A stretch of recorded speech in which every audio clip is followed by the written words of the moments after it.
우리 함께 볼 하나님의 말씀은 신약 성경 야고보서 3장입니다. 야고보서 3장 1절로 12절까지의 말씀입니다. 제가 가진 성경으로 신약 373쪽에 있습니다. 야고보서 3장 1절로 12절까지의 말씀입니다. 우리가 한 절씩 교독하신 후에 마지막 절을 합독하시겠습니다. 내 형제들아, 너희는 선생된 우리가 더 큰 심판을 받을 줄 알고 선생이 많이 되지 말라.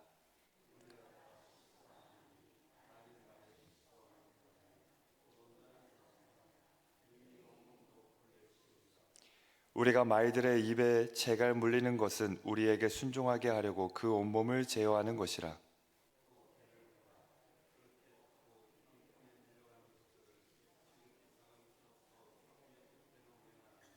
이와 같이 혀도 작은 지체로 돼 큰 것을 자랑하도다. 보라, 얼마나 작은 불이 얼마나 많은 나무를 태우는가.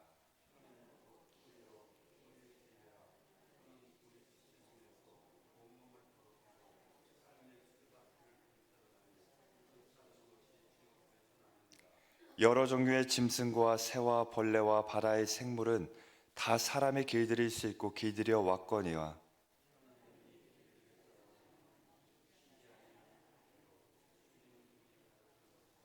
이것으로 우리가 주 아버지를 찬송하고 또 이것으로 하나님의 형상대로 지음을 받은 사람을 저주하나니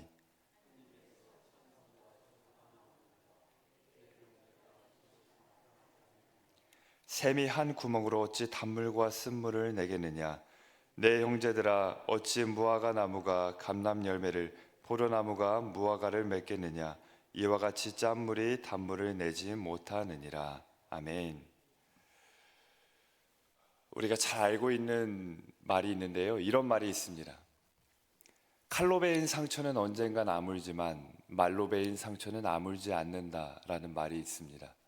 우리가 생각해 보면 어린 시절에 상처 입었던 그 칼에 베인 상처는 다 아물어 있어요. 그런데 그 어렸을 때 우리가 말로 베었던 그 상처는 여전히 남아 있는 것을 보게 됩니다. 우리가 5월을 가리켜서 가정의 달이라고 합니다.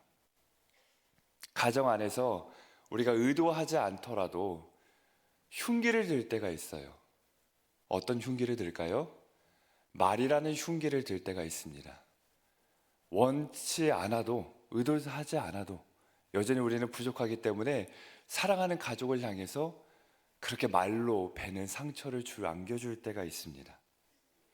가정의 달을 보내고 있는 지금 우리가 이 사랑하는 가정이 어떻게 하면 더 하나님 안에서 든든히 세워갈 수 있을 것인가를 생각할 때 반드시 기억해야 될 것이 바로 우리의 언어입니다.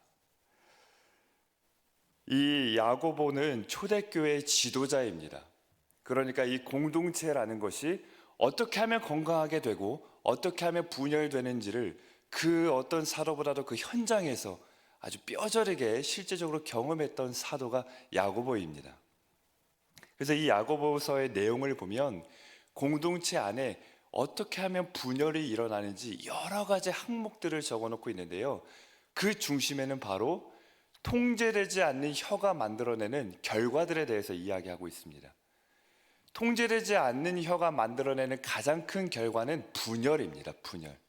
이건 어느 공동체든지 다 똑같습니다. 교회도 가정도 일터도 혀가 통제되지 않으면 공동체가 통제되지 않는 것과 똑같습니다.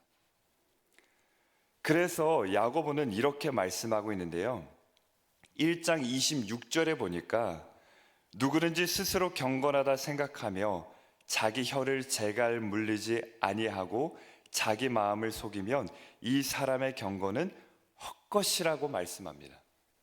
그러니까 이 야고보는 이것이 경건이다라고 이야기하고 있는데 무엇이 경건이라고 말씀하고 있냐면 혀의 재갈을 물리는 것이 경건이다라고 이야기를 하고 있는 것입니다. 야고보는 여러 곳곳에서 듣기는 속히 하고 말을 더디하라, 이와 같이 혀의 재갈을 물려라, 이 말의 중요성에 관해서 굉장히 강조하고 있습니다.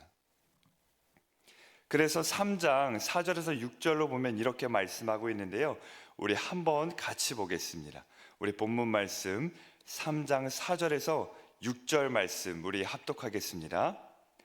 또 배를 보라, 그렇게 크고 광풍에 밀려가는 것들을 지극히 작은 키로서 사공의 뜻대로 운행하나니 이와 같이 혀도 작은 지체로 돼 큰 것을 자랑하도다.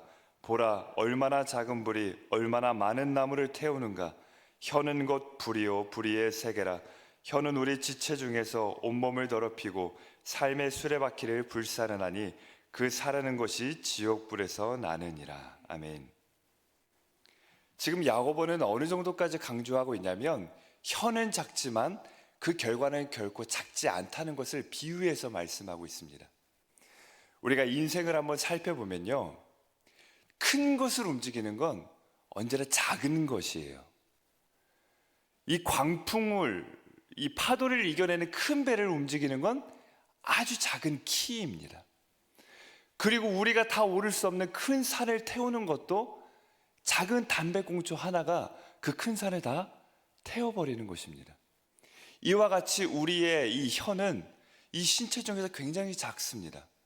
그 무게는 기껏해야 60에서 70g 밖에는 되지가 않습니다.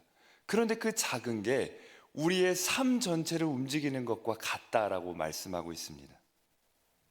이와 같이 우리가 굉장히 작아 보이지만 이 작은 것을 통제하지 못했을 때 그 결과는 그 전체를 태워버리는 것과 똑같다고 말씀하고 있습니다. 행인이 아무 생각 없이 그 꽁초를 버려서 산을 태워버리듯이 어쩌면 우리도 사랑하는 가족과 이웃을 향해 아무 생각 없이 내뱉은 말로 인해서 나의 사랑하는 가족과 나의 이웃들이 그 마음이 새까맣게 타들어간 것은 없는지 돌아보아야 됩니다.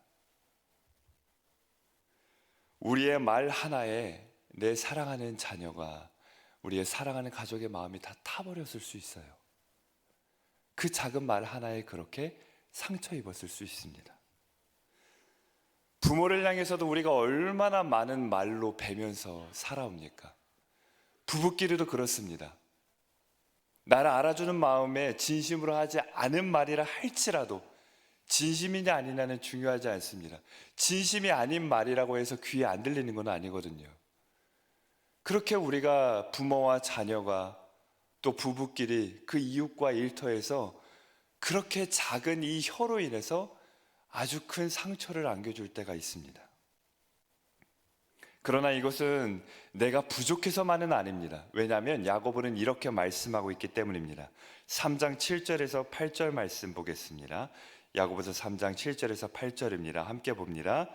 여러 종류의 짐승과 새와 벌레와 바다의 생물은 다 사람의 길들일 수 있고 길들여 왔거니와 혀는 능히 길들일 사람이 없나니 쉬지 아니하는 악이요 죽이는 독이 가득한 것이라. 아멘. 우리들 중에 그 누가 벌레를 길들일 수 있는 분 계신가요? 살아오면서 벌레를 길들여 본 분 계십니까? 개미를 길들여 가지고 심부름 시키실 수 있으세요? 없죠. 그런데 야고보는 그럴 수 있다고 이야기하는 거예요. 벌레도 길들이는 게 사람인데 그런 사람의 길들일 수 없는 것이 한 가지 있다면 그것은 우리의 혀라는 겁니다. 혀. 이 혀만큼은 사람이 스스로가 길들일 수 없는 것이라고 말씀하고 있습니다. 성경은 누구라도 이 혀를 능히 다스릴 수 없다고 말씀하고 있는데 그렇다면 우리는 도대체 어떻게 해야 될까요? 어떻게 해야 사랑하는 가정 안에서 또 이웃에게 우리의 이 혀를 길들이면서 살아갈 수 있을까요? 하나님께서 이렇게 말씀하셨습니다.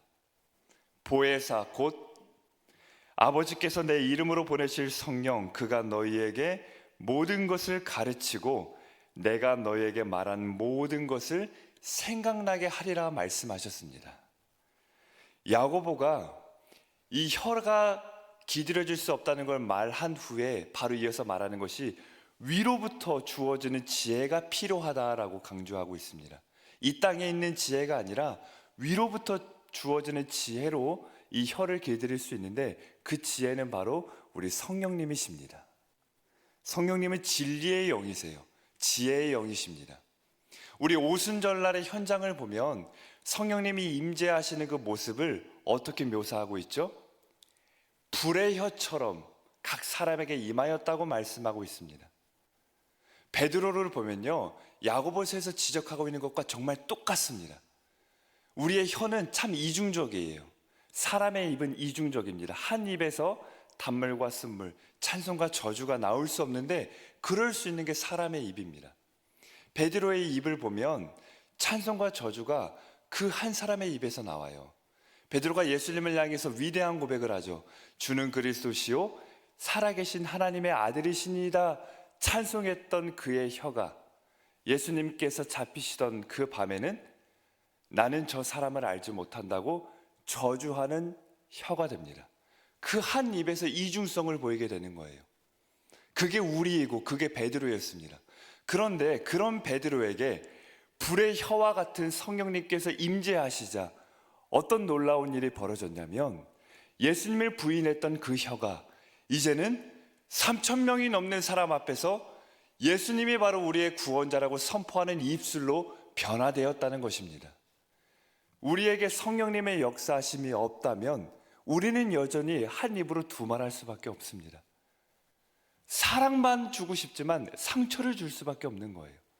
그래서 각 사람에게 불의 혀와 같이 임재하시는 성령님의 도우심만이 우리의 삶과 가정에 있어야만 합니다. 그래서 우리는 기도해야 됩니다. 성령님, 오늘도 나의 생각이 아니라 나의 자녀들에게 어떻게 말해줘야 될지 내게 가르쳐 주십시오. 내가 내 자녀와 내 가족에게 요구하고 싶은 게 아니라 우리 예수님이 무엇을 원하시는지 내가 깨닫게 해주시고 그것을 말하게 할 수 있게 해달라고 우리가 날마다 기도하며 나아가야 됩니다. 우리는 혀를 길들일 수 없습니다. 내 혀를 길들일 수 있는 건 성령님 뿐이십니다. 내가 길들이려고 하면 할수록 우리는 더욱더 안 좋은 결과를 만들게 됩니다. 성령님께 온전히 맡겨야 될 줄 믿습니다. 불의 혀로 오신 그 성령님의 혀가 그 성령님의 입술의 주장하심이 우리에게 필요합니다. 오늘 하루도 우리는 원하든 원하지 않든 이 입술의 열매를 맺으며 살아가게 될 겁니다. 그러나 오늘 이 새벽 우리가 성령님께 기도함으로 말미암아 오늘 우리가 맺을 이 열매는 저주와 비방이 아니라 찬송과 사랑이 될 줄 믿습니다. 우리가 날마다 순간마다 말하기 전마다 그 어디에 있더라도 그 누구에게 말하더라도 성령님께 내 입술에 파수꾼을 세워주시고 내 입술의 문을 지켜달라고 기도하는 우리가 되는 은혜가 있기를 바랍니다. 함께 기도하겠습니다. 하나님, 우리의 사랑하는 가족을 위해 나의 입술에 파수꾼을 세워 주시옵소서. 우리의 가정이 하나님 앞에 더 든든히 세워가고 우리의 일터가 더욱더 건강한 공동체가 될 수 있도록 내 입술의 문을 지켜 주시옵소서. 그리하여 사랑하는 가족과 이웃을 말로 베는 자가 되지 않게 하시고 내가 말하면 회복이 되고 내가 말하면 힘이 되고 내가 말하면 사랑이 될 수 있는 그런 부모와 부부와 자녀와 또 그러한 내가 될 수 있도록 성령님 역사하여 주시옵소서. 이 시간도 하나님께 귀한 예물을 드립니다. 하나님, 이 예물에 담긴 기도 제목 하나하나 주께서 보셨사오니 응답하여 주시고 역사하여 주시옵소서. 이 드린 모든 손길마다 하나님의 충만하신 복으로 가득히 채워주셔서 더욱더 우리 하나님께 드리며 이웃과 나누는 풍성한 삶이 될 수 있도록 하나님께서 역사하여 주시옵소서. 예수님의 이름으로 기도합니다. 아멘. 하늘에 계신 우리 아버지, 아버지의 이름을 거룩하게 하시며 아버지의 나라가 오게 하시며 아버지의 뜻이 하늘에서와 같이 땅에서도 이루어지게 하소서. 오늘 우리에게 일용할 양식을 주시고 우리가 우리에게 잘못한 사람을 용서하여 준 것 같이 우리 죄를 용서하여 주시고 우리를 시험에 빠지지 않게 하시고 악에서 구하소서. 나라와 권능과 영광이 영원히 아버지의 것입니다.